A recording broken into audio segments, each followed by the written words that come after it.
एक बार सदगुरु कबीर साहब से लोगों ने पूछा कि भगवान कुछ ऐसी विधि बताइए जिससे लोगों का जीवन बदल जाए। कबीर साहब ने कहा, विधि तो बड़ी ही सरल है, लेकिन तुम उस विधि का पालन करोगे तब ना।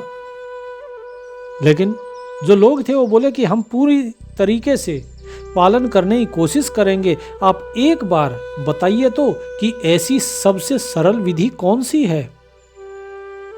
कबीर साहब उनको बताते हैं कि देखो, जो विधि मैं बता रहा हूं ऐसा नहीं है कि सिर्फ बता रहा हूं, इससे लोगों का जीवन बदला है। तुम्हें एक घटना बता देता हूं जिससे कि तुम्हें यकीन हो जाए कि जो मैं बताने वाला हूं उससे वास्तव में तुम्हारा जीवन बदल सकता है। कबीर साहब ने कहा कि एक बूढ़ा व्यक्ति था, बड़ा ही परेशान, बड़ा ही दुखी। वो लोगों के ताने सुन सुनकर दुखी हो गया था। लोगों को वो कुछ भी कहता तो लोगों को उसकी बात अच्छी नहीं लगती, लेकिन उसकी आदत थी कि वो लोगों को फिर भी सलाह देता था। लोग उसकी सलाह मानना नहीं चाहते थे। धीरे धीरे उसे लोगों के साथ ईर्ष्या होने लगी। उसका अच्छा भला जीवन वो नरकमय बना हुआ था। और एक दिन उसने निर्णय किया कि वो यहाँ इन लोगों के बीच में नहीं रहेगा, तो वो उन लोगों को छोड़कर एक रेगिस्तान जैसी वीरान जगह में चला गया। दूर दूर तक वहाँ कोई दिखाई नहीं पड़ता था। उसको लगा कि जब मैं यहाँ रहूँगा तो इन लोगों से दूर रहूँगा, ना मुझे लोग दिखाई देंगे, ना ही मुझे इनको कुछ कहने की जरूरत पड़ेगी।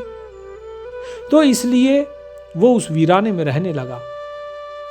एक बार लकड़ी का वो गट्ठर लेकर आ रहा था ताकि वो भोजन बना सके, चूल्हा जला सके। और जब लेकर आया तो उसी लकड़ी के अंदर ततैये का कहीं एक छत्ता था। उसमें से एक ततैया निकलता है और उसे काट लेता है। फिर दूसरा ततैया निकलता है, वो उसे काट लेता है। उसको 2 जगह जब ततैये ने काटा तो छटपटा उठा दर्द में। वो बूढ़ा जो अपनी पीठ पर उन लकड़ी के ढेर को, गट्ठर को ढो रहा था, उसने तुरंत गट्ठर नीचे फेंका और वहां पर चिल्लाने लगा, क्योंकि उस बूढ़े के जो कंधे थे, दोनों कंधों पर उन ततैयों ने डंक मार दिया था। गर्मी के तपते दोपहर में गुस्से से भरा वो बूढ़ा जोर से चिल्लाया, भगवान, क्या यही है मेरी दुखद जिंदगी? चलूं तो ठोकर लगती है, लेटूं तो पीठ दर्द करती है, लकड़ी उठाऊं तो कीड़े काटते हैं। हे भगवान, क्या तू मेरा दुख नहीं देखता? वहां पर लोगों के बीच था, वहां भी मेरे अंदर दुख ही दुख भर दिया था तूने। और अब जब मैं वहां से लोगों को त्याग कर इधर आ गया तो भी ये दुख मेरा पीछा नहीं छोड़ता। आखिर तू क्या चाहता है मुझसे? सूखे पड़े उस वीराने में, जहां पर लगता था कि मानो कभी कोई आया ही ना हो, वो बेचारा बूढ़ा वहां पर अकेला रहता था। वो जो भी करता उसमें केवल और केवल उसे असफलता ही मिलती। उसकी जिंदगी में सिर्फ और सिर्फ शिकायतें ही थी। किससे? भगवान से। वो भगवान से केवल शिकायत करता था। एक दिन ईसा मसीह ने खुद उसकी उस साधारण सी झोपड़ी का दरवाजा खटखटाया। और दरवाजा खटखटाया तो अंदर से बूढ़ा चिल्लाया, यहां से चले जाओ।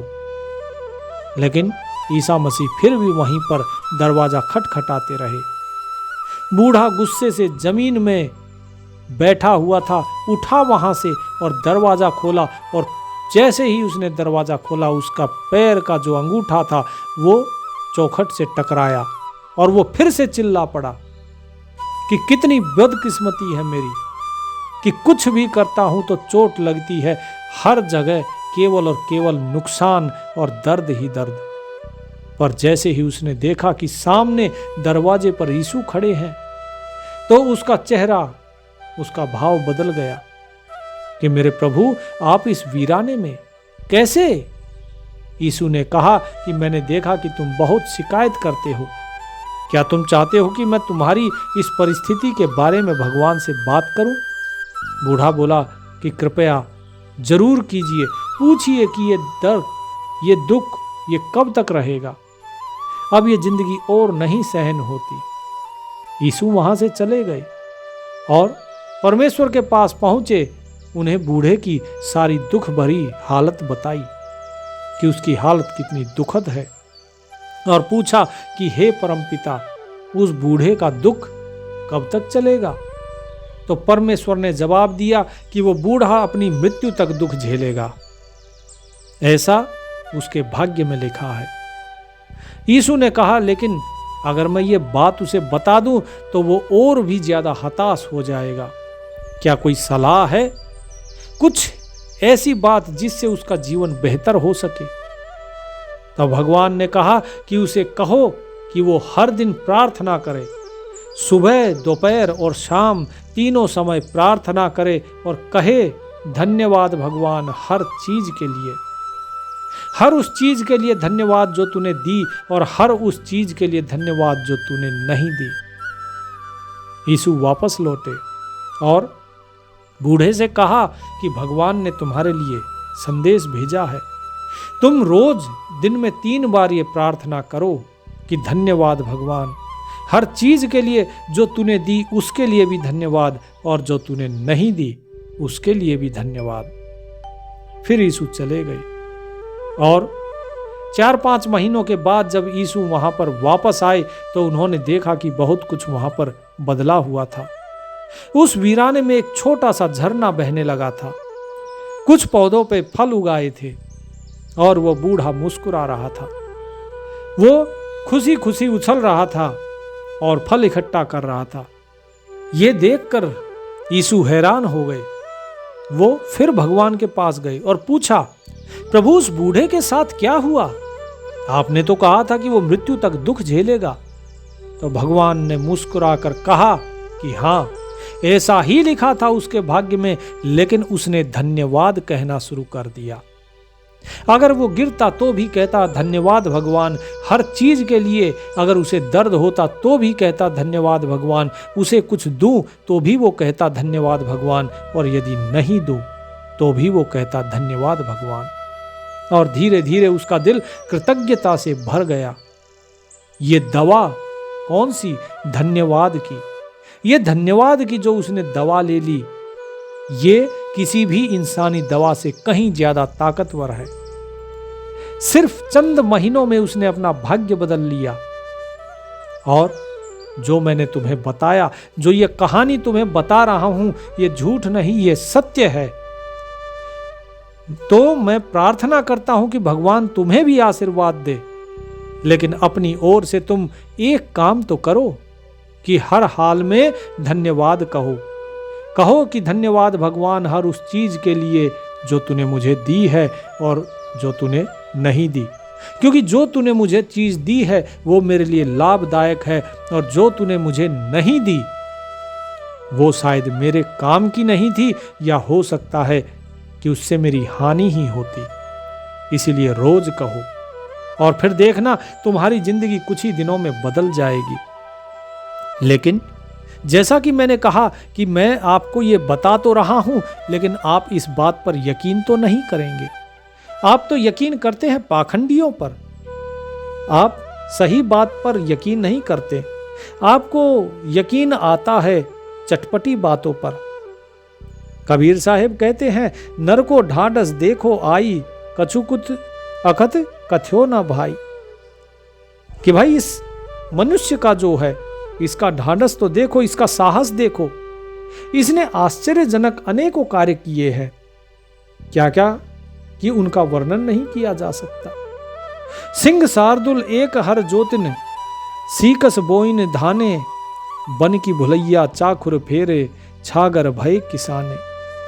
कि इसने शेर को और शार्दुल पक्षी को, दोनों को एक साथ हल में जोत दिया है, और इसने बंजर में भी धान बोया है।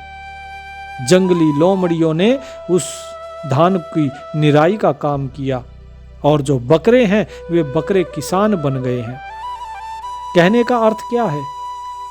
कहने का अर्थ है कि जीव रूपी सिंह को और मान्यता रूपी शार्दुल पक्षी को एक साथ में जोतकर शक्ति रूपी बीज को निरर्थक क्रिया के अंदर लगा दिया है। उसे निरर्थक क्रिया में ऊसर में बो दिया है।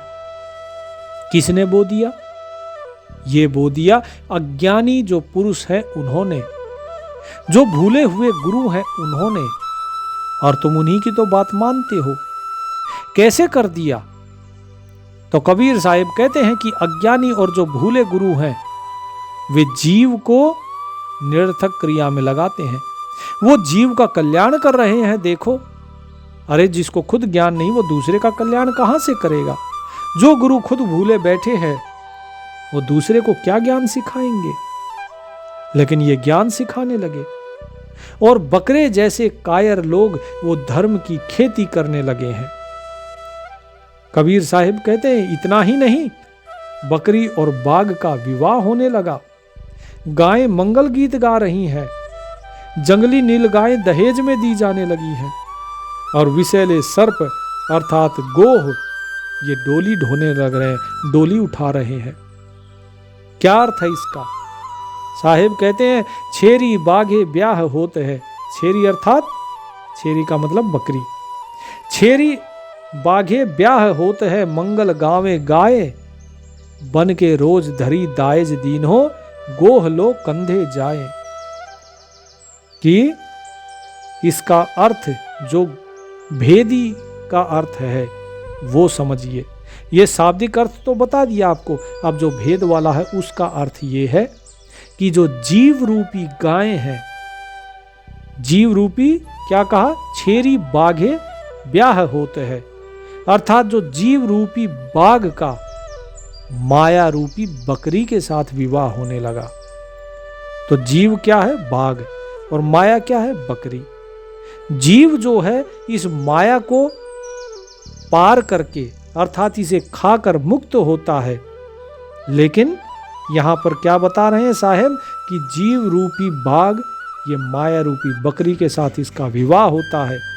और कौन सी गायें मंगल गा रही हैं? जो आपकी इंद्रियां हैं, गाय रूपी जो इंद्रियां हैं ये मंगल गीत गाने लगी हैं। और नील गाय कौन हुई? नील गाय हुई आपका मन, कि मन की जो चंचलता है वो नील गाय की जैसी है और दहेज में दी जा रही है। ये चंचलता दहेज में दी जा रही है। और अज्ञानी गुरु अर्थात जो राग द्वेष से युक्त लोग हैं वे जीव को तारने के लिए अपने कंधे पर भार उठाए हुए हैं कि भाई हम तुम्हारी मुक्ति करेंगे।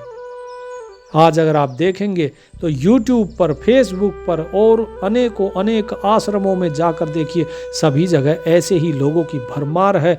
हर कोई गुरु बना हुआ है। इसमें आप मेरे जो सतगुरु ज्ञान गंगा चैनल है, आप चाहो तो इसको भी जोड़ लो। हर कोई गुरु बना है। लेकिन मैं तो कहता हूं मैं किसी का गुरु नहीं हूं भाई, ठीक है। हम तो सिर्फ जो साहिब की वाणी है उस वाणी आपको बता दे रहे हैं। आपको मानना है तो मानिए, नहीं मानना है तो मत मानिए। लेकिन साहिब ने जो बताया है हम केवल उस चीज को आपको समझा रहे हैं कि साहिब ऐसी बात बता रहे हैं और आप उनकी बात पर यकीन कीजिए, ना कि आजकल के जो लोग हैं उनके ऊपर। क्या कहते हैं साहिब? साहिब कहते कागा कापर धोवन लागे, कि कौवे क्या कर रहे हैं? कपड़े धो रहे हैं। बकुला किरपही दांते, बगुले क्या कर रहे हैं? दांत किटकिटाकर जो कपड़े हैं उनमें इस्त्री कर रहे हैं, प्रेस कर रहे हैं। माखी मुंड मुंडावन लागी, हम हूं जाब बराते, कि जो मक्खी हैं वो मक्खी क्या कर रही हैं? वो कटिंग करा रही हैं। अर्थात जो मक्खियां जो हैं वो अपना मुंड मुंडा रही है, साधु सन्यासी हो रही हैं। कहने का अर्थ क्या है कि जो कपड़े धोने वाला काम जो कोए कर रहे हैं और बगुले किटकिटाकर इस्त्री कर रहे हैं और मक्खियां मुंड मुंडाकर बारात में जाने के लिए तैयार हो रही हैं, अर्थात जो भीतर से मलिन लोग हैं वो बाहर से सफेद पोश होने लगे हैं। अर्थात कपटी लोग अपने भेद छिपाकर नट की तरह रहने लगे हैं। और मलिन लोग, जो मलिन लोग हैं वो मुंड मुंडाकर सन्यासी और साधु होने लगे हैं। आजकल आप देख रहे हैं ना, किसी न किसी बाबा पे कोई ना कोई केस चलता रहता है। क्यों चल रहा है? इसीलिए तो चल रहा है। बहुत से हैं जिनका पता नहीं है और बहुत से ऐसे हैं जो पकड़े जाते हैं, जो धर लिए जाते हैं। तो साहिब यही चीज कर रहे हैं लोग क्या करते हैं, जो भीतर से मलिन है लेकिन बाहर से क्या करेंगे, बाहर से सभ्य होने का दिखावा करेंगे।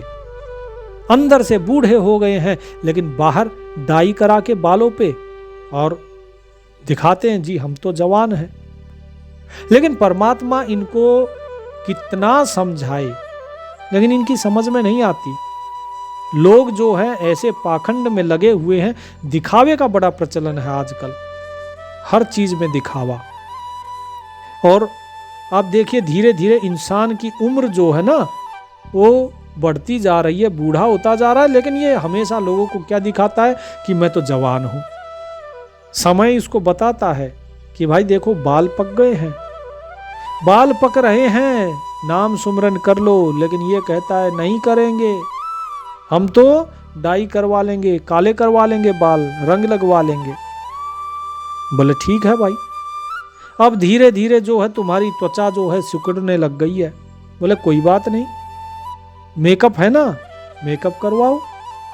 जाके बैठते हैं ब्यूटी पार्लर में और जैसे लेडीज मेकअप कराती हैं ऐसे लोग भी अपना रंग पोतते हैं और चकाचक रहने लग गए। बोले भाई नजर कमजोर हो गई, बोले कोई बात नहीं हम चश्मा लगवा लेंगे। अरे भाई दांत गिर गए हैं, अब तो सुमिरन करो। बोले कोई बात नहीं हम अब भी नहीं करेंगे, हम कैसेट चढ़वा लेंगे, बत्ती चढ़वा लेते हैं, नकली दांत लगवा लेते हैं। लेकिन जवान होने के लिए दिखाएंगे कि हाँ जी अभी हम बूढ़े नहीं हैं, हम जवान हैं। तो वही साहिब बोलते हैं कि मलिन लोग बाहर से सफेद पोश होने लगे, अर्थात कपटी लोग अपने भेद छिपाकर और साफ सुथरे रहने लगे कि भाई देखो हम सज्जन हैं, बड़े सभ्य लोग हैं। जो दिल के काले हैं वो साधु सन्यासी होने लगे, कोई आज से थोड़ी ना हो रहे हैं। रावण ने भी तो साधु का वेश धर के ही तो सीता माता का हरण किया था। तो जो मन से काला होता है वो साधु सन्यासी बनकर लोगों को ठगता है। कबीर साहिब कहते हैं, कहें कबीर सुनो हो संतो, जो ये पद अर्थावे, सोई पंडित सोई ज्ञाता, सोई भक्त कहावे। कि जो व्यक्ति इस पद का अर्थ लगाएगा और मन माया से सावधान हो जाएगा वही पंडित कहलाएगा और वही भक्त और वही ज्ञाता है। लेकिन लोग इस चीज का अर्थ तो समझते नहीं है। अब क्या कहते हैं साहिब फिर अगले शब्द में कि नर को नहीं प्रतीत हमारी, नर को नहीं प्रतीत हमारी, प्रतीत अर्थात प्रेम विश्वास नहीं है। नर को नहीं प्रतीत हमारी, झूठा बनज किया झूठा सो, पूंजी सबन मिलहारी। इतना समझाए देखो अभी तक कबीर साहिब ने क्या कहा कि भाई परमात्मा का शुक्रिया अदा करो। जैसा परमात्मा ने तुम्हें रखा है तुम वैसे रहो, ज्यादा अपने आप को दिखावे में रखने की जरूरत नहीं है। बूढ़े हो गए तो स्वीकार करो कि तुम बूढ़े हो गए, तुम जवान बनने का दिखावा मत करो। ज्ञान के मार्ग पे चलो, अज्ञानियों के पीछे मत जाओ। लेकिन साहिब क्या कहते हैं कि भाई तुम्हें मेरी बातों पे अब भी विश्वास नहीं हो रहा है। झूठे लोगों की झूठी सौदेबाजी करके अपनी मूल विवेक रूपी पूंजी को तुम हार रहे हो। अब भी समझ जाओ, तुम खो चुके हो अपनी पूंजी को। सठ दर्शन मिली पंथ चलायो, त्रिदेवा अधिकारी, राजा देश बड़ो परपंची, रैयत रहत उजारी। 6 दर्शन यानी जोगी जंगम सिद्ध सन्यासी जो सेवड़ा दरवेश आदि जो हैं ब्राह्मण आदि, बोले ये जोगी जंगम 6 दर्शन वाले जो लोग हैं इन्होंने सब ने अपना अपना संप्रदाय चलाया हुआ है। चल रहे हैं ना आजकल, कहीं राधा स्वामी है, कहीं धन धन सतगुरु है, कहीं कुछ है, कहीं कुछ है, कहीं सत्साहिब है, कहीं राम राम है, कहीं ब्रह्म कुमारी है, कहीं आर्य समाज है, कहीं कुछ। इतने सारे संप्रदाय, इतने सारे कहाँ से आ गए? सब के सब धर्म के ठेकेदार बने हुए हैं। ये सब ने अपना पंथ चलाया हुआ है, सब ने अपना संप्रदाय चलाया हुआ है। और क्या कहते हैं साहेब कि जहां तक है ये जितने संप्रदाय हैं ये सब के सब 3 गुणों का शासन है इसमें, केवल वहीं तक ही इनकी पहुंच है। ये ज्यादा से ज्यादा 3 गुणों तक ही पहुंच सकते हैं और ये कहीं कुछ नहीं कर सकते। क्यों? क्योंकि ये बड़े ही कपटी हैं। और अपनी ही प्रजा को उजाड़ या शून्य की ओर लेकर जा रहे हैं कि राजा देश बड़ो परपंची, रैयत रहत उजारी। अपनी ही प्रजा को उजाड़ रहे हैं, अपनी ही प्रजा को शून्यता की तरफ लेके जा रहे हैं। और परिणाम क्या होगा इसका? इसका परिणाम बड़ा ही दुखदाई होगा। इतते उतते इत रहहु, यम की सांड सवारी, ज्यों कपि डोर बांधु बाजीगर, अपनी खुशी परारी। कि ये जो जीव है ये इधर से उधर भटकता है, उधर से इधर भटकता है, दुविधा में ये भटकता ही रहता है। और ये वासना रूपी ऊंट की सवारी पर बैठे हुए है। जीव तो भोगों के चक्कर में पड़कर उसी बंदर के समान जो है नाच रहा है, जो चने के लोभ में सुराही में हाथ डालकर खुशी खुशी कलंदर के हाथों द्वारा बंद कर नाचता रहता है। कलंदर क्या करता है? कलंदर एक भीड़े मुख की जो गगरी होती है उसमें चने उछालता है और बंदर को दिखाता है। बंदर पेड़ पे बैठा देखता रहता है कि हाँ चने लिए हुए हैं। फिर उस चने से एक दो चने वो खाता है और उसके बाद बंदर को दिखा के उस सुराही के अंदर डाल देता है। अब उसके बाद वो वहां से चला जाता है। सुराही को गाड़ के जमीन में वो वहां से चला जाता है। उसके बाद बंदर देखता है कि यहाँ पर कोई नहीं है, सब चले गए। फिर बंदर उतरता है पेड़ से और जो भीरे मुख की गगरी होती है, जो सुराही होती है, उसमें वो अपना हाथ डालता है। अंदर चने हैं, चनों की मुट्ठी भरता है और जैसे ही बाहर निकालता है तो बंद मुट्ठी बाहर निकलती नहीं। और वो बहुत कोशिश करता है, छटपटाता है कि किसी न किसी तरह ये मुट्ठी बाहर आ जाए और ये चने बाहर आ जाए, लेकिन नहीं आ पाती। पीछे से शिकारी आता है, उसके गले के अंदर रस्सी डालता है, उसे बांध लेता है और उसके बाद जैसे ही उसके पीछे डंडा मारता है, डंडा मारते ही वो मुट्ठी खुल जाती है और बंदर का हाथ बाहर आ जाता है और हमेशा हमेशा के लिए वो उस कलंदर की कैद में हो जाता है, उस शिकारी कैद में। उसके बाद वो कलंदर डुगडुगी बजाता रहता है और सारी उम्र के लिए वो बंदर उसका गुलाम हो जाता है। सिर्फ एक लालच के कारण उसका गुलाम हो गया। तो जरा सोचिए कि इस जीव की क्या हालत होगी जिसके पास काम, क्रोध, लोभ, मोह, अहंकार, ईर्ष्या, द्वेष, चुगली, निंदा ऐसे 8 विकार भरे पड़े हैं। कबीर साहिब कहते हैं, यह पेड़ उत्पत्ति पर लय का। कौन सा पेड़? उत्पत्ति पर लय का। यह पेड़ उत्पत्ति पर लय का, विषया सबे विकारी, जैसे स्वान अपावन राजी, त्यों लागी संसारी। कहें कबीर यह अद्भुत ज्ञाना, को माने बात हमारी, अजहू लेहू छुड़ाए काल सो, जो करे सुरत संभारी। कि भाई जो निज स्वरूप की भूल या विषयासक्त हो, जो ये जन्म और मरण का वृक्ष है, उत्पत्ति प्रलय का वृक्ष अर्थात जो जन्म मरण का वृक्ष है। क्योंकि सारे ही जो विषय हैं वो क्या है? विकार पूर्ण है। सभी के अंदर विकार है, चाहे वो स्थूल हो, चाहे वो रिद्धि सिद्धि वाले हो। सब के सब ये विषय जो हैं ये विकार पूर्ण ही है। कोई भी इनमें विकार से अलग नहीं है।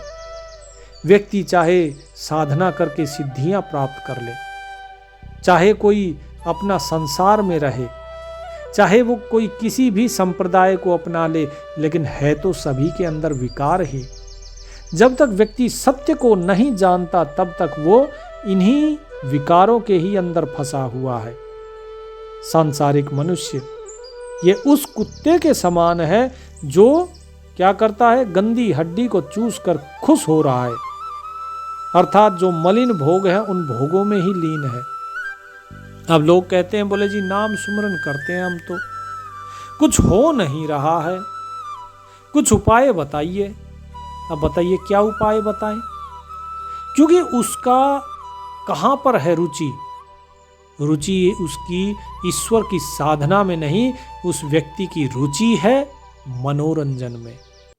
जब तक हमारी रुचि बाहर के विषयों में होगी अंदर स्वयं के प्रति रुचि होगी ही नहीं, तो बताइए कैसे आप इस परीक्षा में उत्तीर्ण होंगे, कैसे इन भोगों से मुक्ति मिलेगी। कबीर साहिब बिल्कुल स्पष्ट रूप से बताते हैं कि भाई जहां आशा तहां वासा होई, जहां पर तुम्हारी आस होगी तुम्हारा वास भी वहीं होगा। अर्थात तुम्हारा जो आसक्ति है, जो तुम्हारी रुचि है, वो जिस चीज में होगी उसी कार्य को ही तुम पूरा दिल लगाकर करोगे। लेकिन यदि तुमने कोई काम अपना दिल लगाकर नहीं किया है तो उसका फल फिर पूरा भी नहीं मिलेगा। जिस प्रकार एक बच्चा कक्षा में जाता है, वहां पर 100 में से अगर मान लीजिए वो 33 अंक लेकर आ जाता है, 1/3 उसे आता है, 2/3 उसे नहीं आता, 2/3 नंबर उसके कट जाते हैं, लेकिन फिर भी वो पास माना जाता है। कबीर साहिब कहते हैं, बोले ना भाई, ये अध्यात्म का मार्ग ऐसा नहीं है। यहाँ तो 100% ही आपके अंक आने चाहिए, तभी आप पार होगे, नहीं तो नहीं। यदि 1% भी या आधा प्रतिशत भी अगर आपके अंदर थोड़ी सी भी कमी रह गई, अगर नंबर कट गया, तो ये माया आपको फंसा लेगी। क्योंकि 1% या आधा प्रतिशत जो आपके अंक कटे, उतना तो अज्ञान आपके अंदर है ना। लेकिन परमात्मा तो पूर्ण ज्ञानी है। उस पूर्ण ज्ञानी के साथ तुम अज्ञान को लेकर कैसे एक हो सकते हो? उसके लिए इस अज्ञान को भी तुम्हें त्यागना ही होगा। इसीलिए साहिब कहते हैं कि भाई इन मलिन भोगों से दूर हो जाओ। संसार की रुचि अभी भोगों में है तो नाम में कैसे होगी? इसीलिए इसका उद्धार नहीं होता। सदगुरु कबीर साहिब कहते हैं कि मेरा ज्ञान इन लोगों को आश्चर्यजनक लगता है, जबकि मैं तो बड़ा ही सरल कहता हूं। और लोगों को लगता है अरे इतनी सरलता से मुक्ति होती है क्या? मुक्ति सरलता से ही होती है, लेकिन लोगों ने अपनी मुक्ति को विकट बना लिया है, उलझा लिया है इन्होंने अपने आप को। तो इसलिए लगता है कि मुक्ति भी बड़ी जटिल होगी, लेकिन मुक्ति इतनी जटिल होती नहीं है। लेकिन मेरी बात को मानेगा कौन? जबकि अगर मनुष्य अपने मन को विषय प्रपंचों से लौटाकर अगर वो स्वयं संभल जाए, तो साहिब कहते हैं कि मैं उसे बचा सकता हूं। अर्थात वो भय, जो संसार के भव बंधन है, इनसे मुक्त हो सकता है। लेकिन उसके लिए उसे अपने मन को तो इन विषयों से निकालना होगा। कोई व्यक्ति शराब पी और शराब पीकर धीरे धीरे उसका लीवर खराब हो रहा हो, तो डॉक्टर उसे बचा सकते हैं अगर वो शराब पीना बंद कर दे। उस लीवर को जो धीरे धीरे खराब हो रहा है, उसे बचा सकते हैं। लेकिन यदि उसको व्यक्ति छोड़ना ही ना चाहे, ना तो वो अपने व्यसन को छोड़ना चाहे और ये सोचे कि डॉक्टर मुझे चंगा कर दे, तो ऐसा तो नहीं हो सकता। क्योंकि आप एक तरफ तो अपने को शराब में डुबो रहे हो और दूसरी तरफ आप चाहते हो कि आपको मुक्ति मिल जाए, इस कष्ट से, इस लीवर के तकलीफ से आपको मुक्ति मिल जाए, तो ऐसा नहीं हो सकता। तो कबीर साहिब वही कह रहे हैं कि यदि आप विषय प्रपंचों से अपने आप को लौटा आओ, अगर आपका मन इन विषयों से बाहर आ जाए, तो मैं तुम्हें बचा सकता हूं। यदि तुम मेरी बात मानो ही नहीं, तो बताइए भला कोई कैसे बचा सकता है? तो इसीलिए साहिब कहते हैं कि भाई जो कहता हूं वो मानो, इन पाखंडियों के पीछे ना भागो, अन्यथा ना इधर के रहोगे ना उधर के रहोगे और दुविधा में ही अपना सारा जन्म गंवा दोगे। तो इसीलिए साहिब जो कहते हैं कि हर एक चीज के लिए धन्यवाद करो, जो साहिब कहते हैं इन विषय वासनाओं से दूर हो जाओ, मालिक ने जो दिया उसके लिए धन्यवाद करो, जो नहीं दिया तो उसके लिए आशा तृष्णा वासनाओं में मत फंसो, ये नाना प्रकार की कल्पनाएं मत करो, उसके लिए भी उसे धन्यवाद करो कि शायद तूने मुझे जो नहीं दिया वो मेरे हित में नहीं था, इसीलिए नहीं दिया, उसके लिए भी तुझे लाख लाख कोटि कोटि धन्यवाद। धन्यवाद देना सीखो, कृतज्ञ रहना सीखो, तो तुम्हारे जीवन के सारे कष्ट स्वयं ही मिट जाएंगे। तुम्हारे जीवन से दुख नाम की चीज ही मिट जाएगी अगर तुमने धन्यवाद कहना सीख लिया। इसलिए परमात्मा का नाम सुमरन कीजिए और परमात्मा को धन्यवाद अवश्य कहें। हर उस चीज़ के लिए जो उसने तुम्हें दी है और हर उस चीज़ के लिए जो उसने तुम्हें नहीं दी। सत साहिब।